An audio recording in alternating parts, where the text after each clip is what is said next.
Welcome to The Explainer. Today we're jumping into a really foundational piece of insurance tech, Guidewire's page configuration files, PCFs. If you've ever looked at one of those massive insurance applications and wondered how on earth do they build that, well, you're about to find out. So let's just start with the big question right out of the gate. How do you even begin to build a user interface for something as ridiculously complex as insurance? I mean, you've got all these different products, endless business rules, tons of data points. It's a lot. Guidewire's answer to this is a surprisingly elegant hierarchical structure. And here's our roadmap for today. First, we're going to cover the basics. What exactly is a PCF file? Then, we'll peel back the layers of a typical screen to see how it's all put together. We'll get into the magic of reusable components and dynamic content, see how the data gets wired up, and then, most importantly, we'll talk about why this whole structure matters so much. Okay, first things first. What in the world is a PCF? Before we get into all the cool hierarchical stuff, we really need to understand the basic building block of it all. A PCF, a page configuration file, is basically a blueprint. That's the best way to think about it. It's an XML file, and its whole job is to declare what should show up on the screen, the layout of the widgets, the data they're supposed to show, and how they should behave. It's like the DNA for one specific piece of the UI. It has all the instructions needed for that little element to come to life. All right, now this is where it starts to get really interesting. Let's peel back the curtain on a standard Guidewire screen and see how these little PCF blueprints actually come together to build what the end user sees. So at first glance, you see a screen like this, and you probably think, okay, it's one page, right? You've got your main details up top, a list of interactions below, some summary cards over on the side. It looks and feels like one big connected thing. But what's really going on under the hood is totally different. It is not one giant file. It's actually a collection of many smaller, independent pieces. And honestly, the best way to picture this is to think of those Russian nesting dolls. Every distinct chunk of this page, see that card with the contact info, that whole panel with the list of interactions? Each one is almost certainly its very own self-contained PCF file. It's got its own blueprint, its own layout, its own little bit of logic. And this right here, this is the core idea of the hierarchy. Those smaller PCF files are then referenced, or nested, inside a bigger container PCF. This is how Guidewire builds these incredibly complex screens.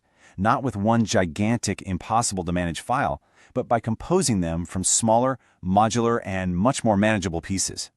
So this whole modular approach leads to a huge, huge benefit: reusability.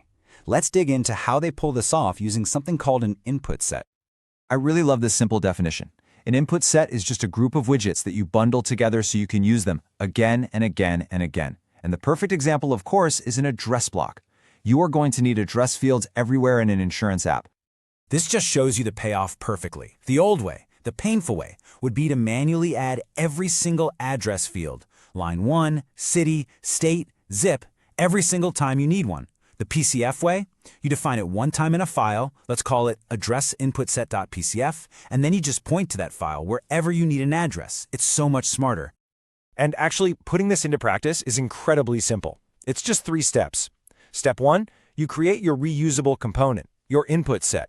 Then, step 2, on whatever screen needs it, you just drop in a special widget called an input set ref. And finally, step 3, you just tell that widget to point to your reusable PCF file, and boom, it's done. It just embeds it right there. Okay, so we've seen how PCFs are nested and how they can be reused. But what if you need a component to look totally different depending on the situation? This is where we get to a real aha moment. This is the concept of modes. So let's imagine a contact details component. In our first scenario, the contact is a person, an individual. Well, for a person, you probably want to capture their driver's license number and what state it's from. So the UI shows you exactly those fields. Makes sense. But now, what happens if that contact type switches from person to company? A company doesn't have a driver's license, right? Instead, you need to know its website and its domain. Using modes, the exact same component in the UI can intelligently swap itself out and show these company-specific fields instead. It's one component that has many different faces. Now, of course, this doesn't just happen by magic. There are some important rules to follow. Modal PCFs always come in a set, one for each mode or scenario. One of those has to be the designated default. And here's the most critical part. All of them have to expect the exact same input data, the same variables, so that the application can swap them in and out without anything breaking.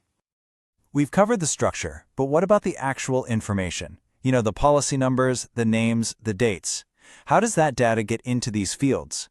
Let's trace the flow of data from the top all the way down. The way data gets passed around follows that exact same hierarchy we've been talking about. So a top-level parent PCF, it gets a big chunk of data, like a whole contact record. It then passes that whole record down to the smaller child components it contains, like that list of interactions. Then, each of those smaller pieces can pick out the specific bit of data it needs to show. The information literally flows down the tree, from the trunk all the way to the individual leaves.